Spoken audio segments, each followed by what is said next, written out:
रामपुर महिला अस्पताल में प्रसव के नाम पर पैसे वसूली का गंभीर आरोप, राज्य महिला आयोग की अध्यक्ष सख्त। आपको बताते चला, उत्तर प्रदेश राज्य महिला आयोग की अध्यक्ष डॉक्टर बबीता सिंह चौहान ने आज अपने रामपुर दौरे के दौरान महिला जिला अस्पताल का निरीक्षण किया। निरीक्षण के दौरान उन्होंने अस्पताल की व्यवस्थाओं को, मरीजों को दी जा रही सुविधाओं और स्टाफ की उपस्थिति की विस्तृत समीक्षा भी की। इस दौरान एक प्रसूता के परिजन ने स्टाफ पर प्रसव के नाम पर पैसे मांगने के गंभीर आरोप भी लगाया, जिस पर डॉक्टर चौहान ने तुरंत अस्पताल प्रशासन से जवाब तलब किया और तत्काल कार्रवाई के निर्देश दिए। अध्यक्ष ने कहा कि अस्पतालों में महिला मरीजों को सम्मान और बेहतर स्वास्थ्य सेवाएं मिलना सरकार की प्राथमिकता है, इसलिए किसी भी प्रकार की लापरवाही या रिश्वतखोरी बर्दाश्त नहीं की जाएगी। निरीक्षण के बाद उन्होंने कन्या जन्मोत्सव योजना के तहत नवजात बच्चियों को गिफ्ट भी वितरित किए और अस्पताल की अन्य सुविधाओं को बेहतर करने के निर्देश भी दिए। राज्य महिला आयोग के अध्यक्ष के इस निरीक्षण के बाद अस्पताल प्रशासन में हड़कंप मच गया। क्या कुछ कहना है राज्य महिला आयोग के अध्यक्ष का, आइए सुनाते हैं और दिखाते हैं ये रिपोर्ट।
आप इतने पैसे देंगे पीछे बुला के लाओ, आप इतने पैसे बुला के लाओ।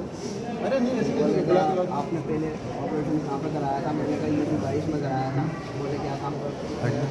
ऐसे खड़े होते मजदूर हैं ऐसा आ जाइए, हटो हट ये मांगे जितने कर दिए पहले। कौन है जरा बुलाना उसे। हाँ ये लोग नहीं के पैसे जमा कर, मिठाई जमा कर, बुलाना जरा। अभी तो जिसका भी कार्ड बनता, कोई भी शिकायत आती है तुरंत वो करता हूँ, तुरंत मैं कार्रवाई करता इसीलिए अवेलेबल होते हैं क्या? हूँ। मैं सुबह 10 से 5 तक मैं बैठूँ। कोई कहीं नहीं पता होगा कि शिकायत किससे करनी है। आपने कहीं लिखा हुआ है कि अगर किसी से कोई शिकायत है तो 10 से 5 मैं खुद बुलाओ से कौन है।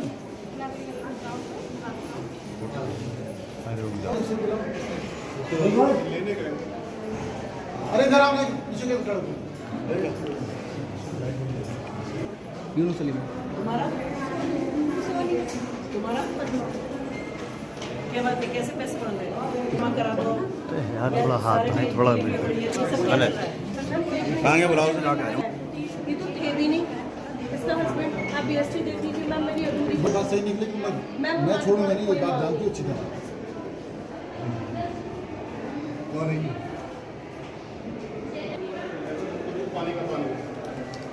पैसे वहाँ पे प्राइवेट मैंने उस पर ये कहा था, आप अपने पैसे बताइए। तो आपने ये बात कही तुम कितने पैसे दे सकते हो? मैंने कहा तुम बताओ, तो तुमने कहा 1 लाख।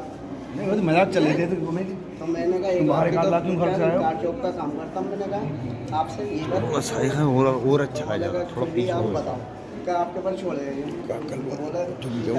मजाक में चलेगा। क्या मजाक है ये मजाक ये किस लिए? तुम यहाँ किस लिए हो? बाहर तो खर्च करते ही हैं। मैं बाहर क्यों खर्च करे? पहले मैं यहाँ रुकते, पहले 4,000 रुपये क्या रिटर्न करेगा? किसने बात करी? 3,000 की आपसे आपके घर पर में लेके किसी ने भी बात नहीं करी यार भाई, तो बता आपको बुला रहे हैं। बोलेगा जब तक छुट्टी नहीं होगी, जब तक मतलब कि पेमेंट नहीं अरे होगी। नहीं अभी बोले मुझे कुछ पैसे उधार दे दो। मैंने मेरे इनसे मांगे थे पैसे, 3-4 हज़ार रुपए में। मैं मैंने इनसे कहा कौन लेकर मांग आया दिया था। पैसे, मुझे बताओ। क्योंकि मैं इनका काम बनाता हूँ। भैया आप मेरे पास आके ना मेरे ऑफिस में अगर पूरी कोई शिकायत में इतनी होगी तो मैं कार्रवाई करूँगा। ठीक है। और अगर आप इनके प्रति कार्रवाई नहीं करेंगे तो आपके प्रति मैं नहीं मैं करूँगी। बिल्कुल ये मुझसे बोलेगा तो मेरे साथ यहाँ ये करो। दिखाई नहीं देना चाहिए। ठीक है। इसको कोई परेशान ना करे। ये जो पेशेंट है आप इसको सुनिश्चित कर देना। आईडी नीचे रखना भाई। देखिए निरीक्षण किया मैंने और ओवरऑल तो सब ठीक ही था, जैसा इनका कहना है, क्योंकि बहुत ज़्यादा लोड नहीं है यहाँ हॉस्पिटल पे, बहुत ज़्यादा ओपीडी भी नहीं है, बहुत ज़्यादा इतना सीजरिंग या नॉर्मल भी नहीं है। बट जो एक शिकायत आई और जो मुझे बहुत ही सुन के उसको बहुत बुरा लगा कि यहाँ कोई हैं, ऐसे भी लोग हैं जो लगातार पेशेंट से पैसे मांगते हैं और अभी उसको ला के भी दिया। कोई यूसुफ नाम का व्यक्ति था, ऐसे और भी होंगे कि जो बच्चे के होने पे मिठाई के नाम पे में पैसे लेते पेशेंट को तंग करते। तो हालांकि मेरी अभी CMS साहब यहाँ हैं, उनसे मेरी बात हुई है कि वो उसको देखेंगे, उसका इलाज करेंगे। लेकिन मुझे बहुत दुख हुआ क्योंकि उस जिसका पेशेंट था उसको दूसरे से उधार लेने के लिए पैसे मांगने पड़े कि भैया मुझे कुछ पैसे दे दो, मेरी पत्नी का ऑपरेशन होना है और मुझे वहाँ उसको 4000 रुपये देने हैं। तो इससे ज़्यादा दुर्भाग्यपूर्ण बात कुछ नहीं हो सकती। उत्तर प्रदेश जैसे प्रदेश में जहाँ कि माननीय मुख्यमंत्री जी हर वक्त चिंतित हैं कि कैसे स्वास्थ्य के ऊपर कितना अच्छा हम काम कर सकते हैं, या इतनी हॉस्पिटल्स में सुविधाएं, इतना पैसा यहाँ मिल रहा है, क्योंकि उनके दो मेन मोटिव हैं, स्वास्थ्य और शिक्षा। और वो चाहते हैं कि जब तक देश का, प्रदेश का हर व्यक्ति स्वस्थ नहीं होगा तब तक कैसे आगे बढ़ सकता है। और स्पेशली अगर मैं महिलाओं की बात करूं तो महिला सशक्तिकरण का दौर चल रहा है, जिसमें वो कहते हैं सशक्त नारी और सशक्त प्रदेश।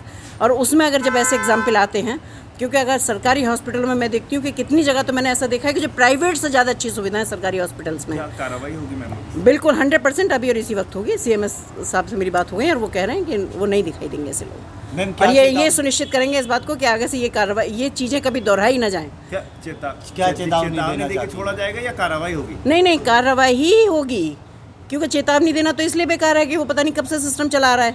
तो ये तो उनको भी पता है ना कि ये गलत कर रहे हैं, ये तो गलत बात है ना, पता नहीं कितने लोगों का शोषण किया होगा अभी तक। तो कार्रवाई ही होगी। मैम आगे स्टाफ के लिए क्या चेतावनी देना चाहते हैं अगर ऐसा कोई? अब ये मेरी चेतावनी से कुछ नहीं होता, ये रिस्पॉन्सिबिलिटी बनती है यहाँ CMO की और CMS की, जो अभी मेरे साथ खड़े हुए हैं, और वो इस पर कार्रवाई भी करेंगे और आगे ना हो ऐसी घटनाएं उनको सुनिश्चित भी करेंगे। बच्चों को कुछ गिफ्ट उपहार दिए गए? आज हमारे यहाँ कितनी अच्छी प्रथा है, मैंने किसी से भी पूछोगे आप तो कभी ऐसा पहले नहीं हुआ है। यहाँ कन्या जन्म उत्सव मनाने की एक प्रथा माननीय मुख्यमंत्री जी के द्वारा चलाई जा रही है, जिसमें हम बच्चियों को गिफ्ट भी देते हैं, उनसे उनको जो ज़रूरत की सामान होती है, मिठाई के डब्बे तक भी देते हैं। और उनके पैदा होने से, जैसे आपको पता है, कन्या जन्म उत्सव में पैदा होने से लेके और उनके पढ़ाई लिखाई विवाह तक की सारी व्यवस्थाएँ आज सरकार ने की हुई हैं। तो मैं तो ये कहूँगी कि हम सब सौभाग्यशाली हैं कि हम ऐसे प्रदेश में रहते हैं कि जहाँ हमारे मुख्यमंत्री हैं और जो आम लोगों की इतनी चिंता करते हैं। और जब उसमें ऐसी घटनाएं घटती हैं तो फिर तकलीफ़ होती है कि अभी ऐसे लोग भी हैं कि जो कहीं ना कहीं अपनी खुराफातों से बाज नहीं आ रहे। धन्यवाद। अभी मैं एक स्कूल में गई थी और फिर उसके बाद मैंने आज लाइब्रेरी भी विज़िट किया, जो बहुत ही अच्छी लाइब्रेरी है, जिसमें बहुत पुरानी हमारी, मैं कहना चाहिए कि जो ओरिजिनल अगर रामायण की बात की जाए तो वहाँ उसकी पांडुलिपि रखी हुई है। तो मुझे अच्छा लगा वहाँ देख के। स्कूल में गई थी, बच्चियों के साथ शक्ति संवाद था, उनके साथ भी अच्छा लगा, अच्छी गैदरिंग थी, जो भी बेस्ट हो सकता था हमने भी उनको अच्छे अपने राय दी, तो सब अच्छा लगा।